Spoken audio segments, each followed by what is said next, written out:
ওই আল্লাহ এমন করে আমার সুবিধা লাগে বুঝছো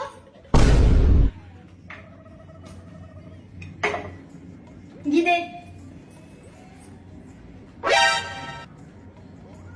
পুরাটা দে চিনি দে Oh no! ওই আল্লাহ এটা দে কি করে এইটা দিয়ে চিনি দে এটার উপরে চিনি দে এটা দিয়ে চিনি দে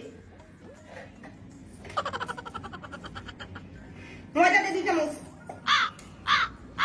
আরেকটা চামচ তো নাই ওই আল্লাহ এইটা দিয়ে 2 চামচ ময়দা দিবার কইছি তোরে 1 চামচ 2 চামচ বুঝছস Huh? মাখালাম গোবরালা মাখা নিয়ে আইছি Gapada sa sa sa gapada pada pada. পানি দে